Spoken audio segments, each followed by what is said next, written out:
수강생 여러분 안녕하세요. 한국조선산업발전사 강의를 맡은 배성만입니다.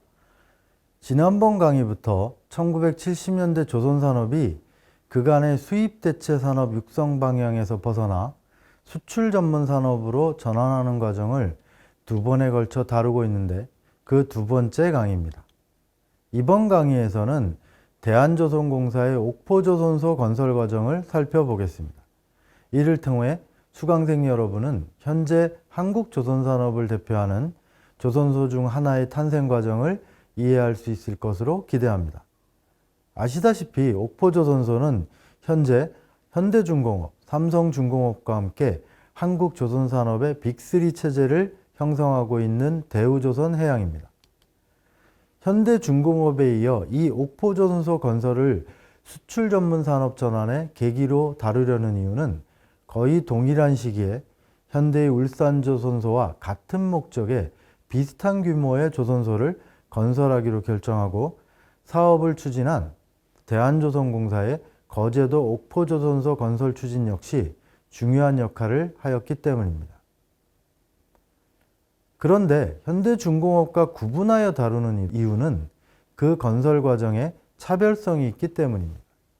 한국조선산업이 수출 전문 산업으로 전환하는 또 다른 측면의 역사적 모습이라는 것입니다.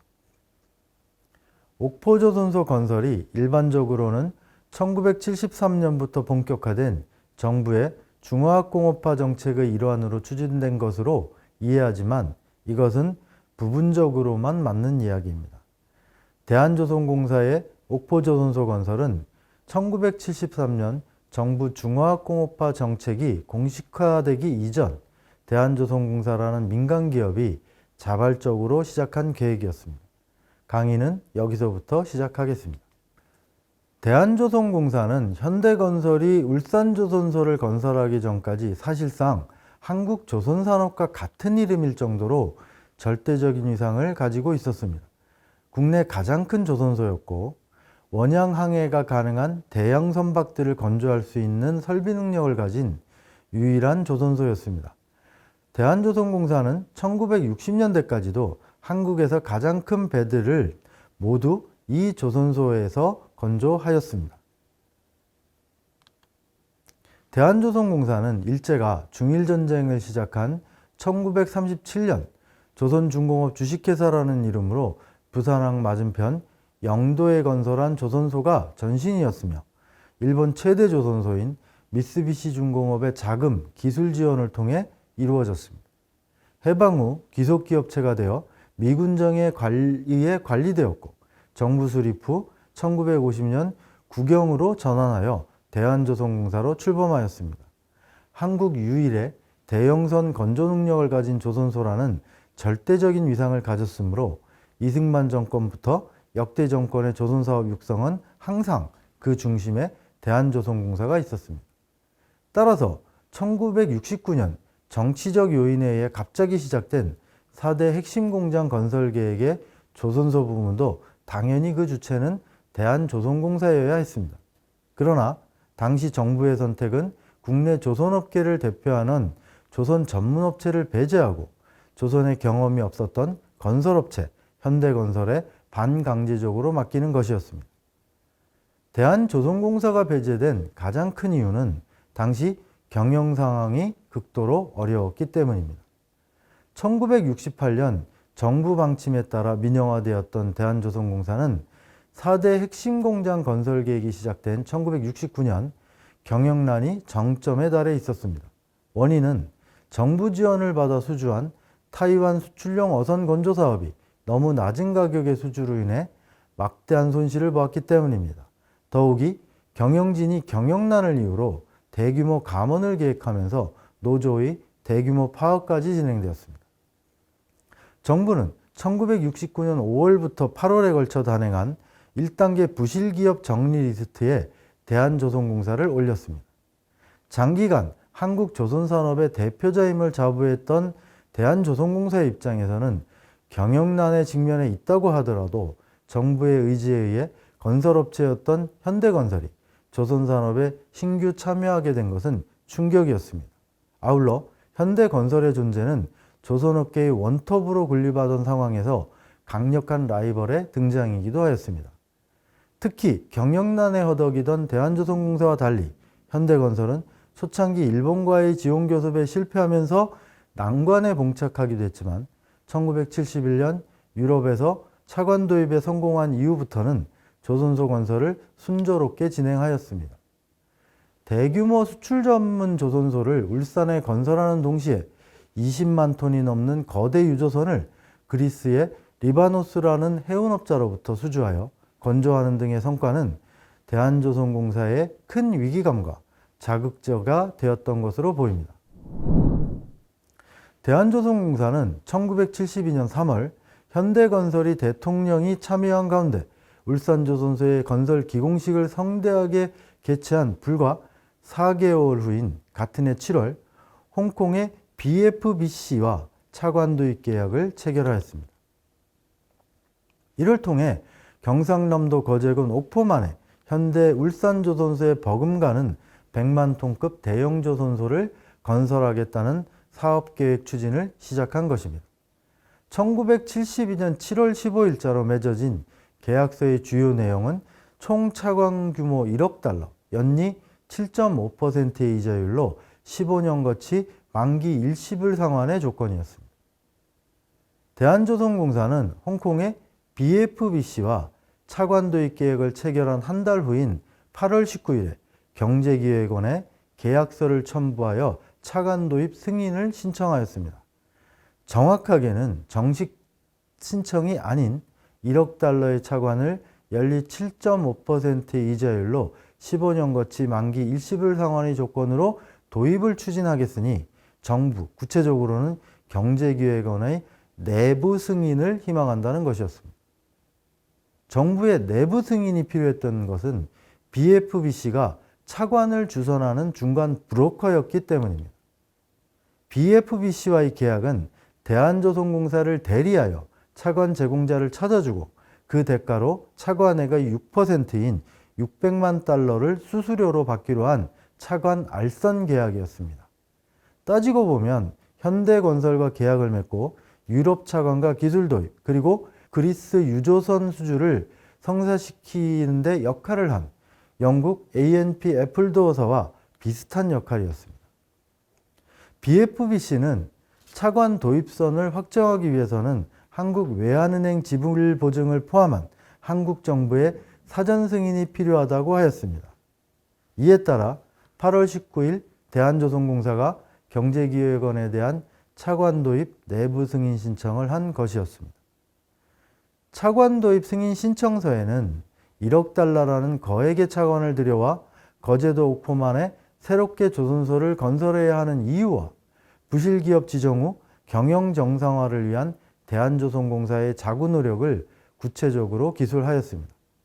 신규 조선소를 별도의 장소에 건설하는 이유로는 기존 일제시기 건설된 부산 영도조선소 부지가 5만 평에 불과하여 협소하고 부산함 맞은편이라 확장도 곤란할 뿐만 아니라 설비도 노후하고 그나마도 부족한 설비가 많아 급격히 늘어나는 선박 건조 주문에 따라가기 불가능하다는 것이었습니다.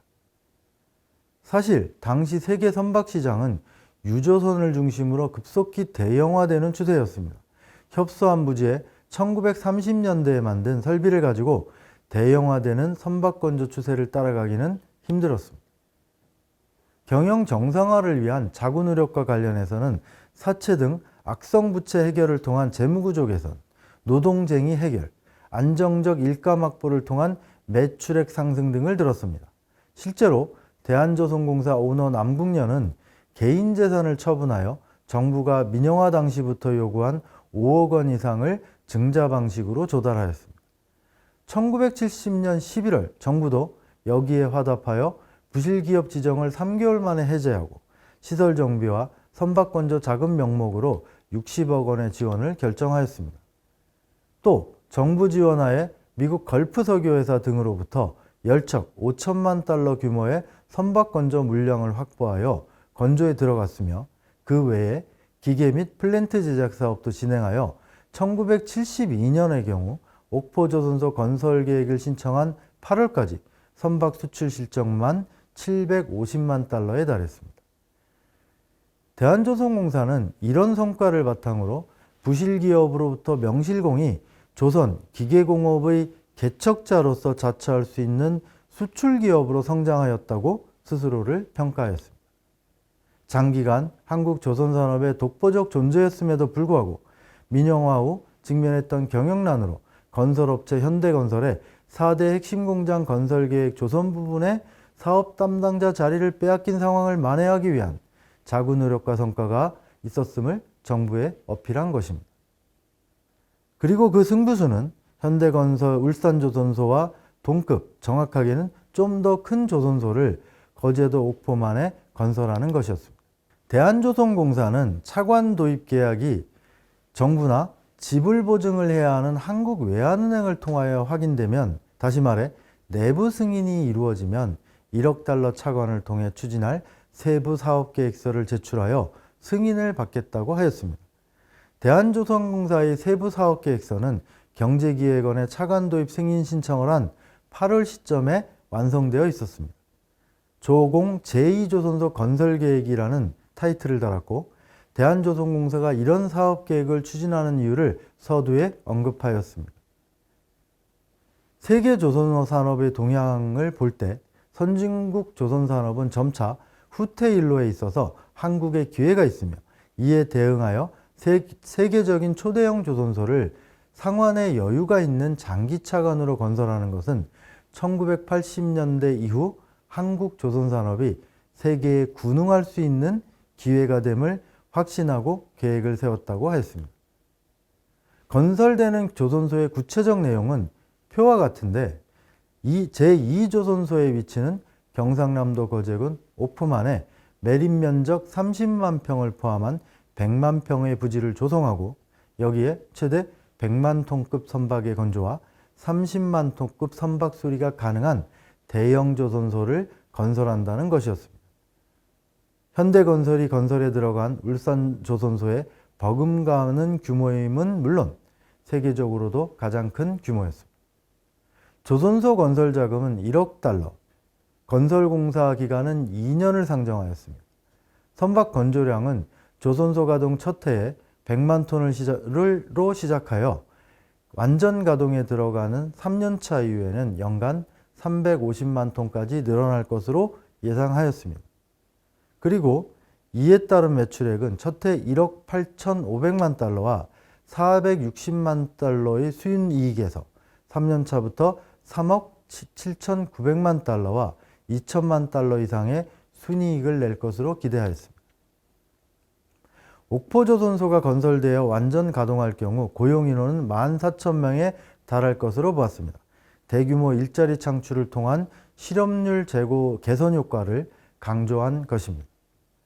대한조선공사는 거제도 옥포만에 신조선소가 건설되어 가동되면 10만 톤에서 100만 톤에 이르는 다양한 규모의 선박을 모두 건조할 수 있는 한편, 국내 주요 항구로 입출항하는 각종 선박의 수리 거점이 될 것으로 기대하였습니다. 옥포만을 조선소 부지로 선정한 우수성과 관련해서도 면적, 수심, 공사에 용이한 토양 등 자연조건과 일본과 근접한 거리로 외국선 유치가 용이하고 전 지역을 보세구역으로 지정할 수도 있다는 점도 지적하였습니다.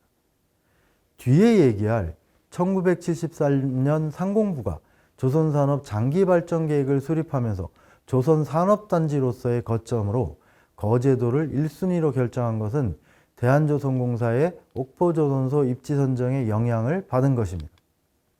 이렇듯 대한조선공사의 100만 톤급 옥포조선소 건설 추진은 4대 핵공장 건설 계획을 계기로 갑자기 등장한 현대중공업에 대한 위기의식과 자극이 작용한 것이었습니다. 이 대규모 조선소 신규 건설 사업이 대한조선공사의 자발적 추진이라는 것은 건설에 필요한 차관 도입을 둘러싼 1972년 하반기 정부와의 교섭 과정을 통해 잘 드러납니다. 다음 시간에는 구체적으로 다루어 보도록 하겠습니다.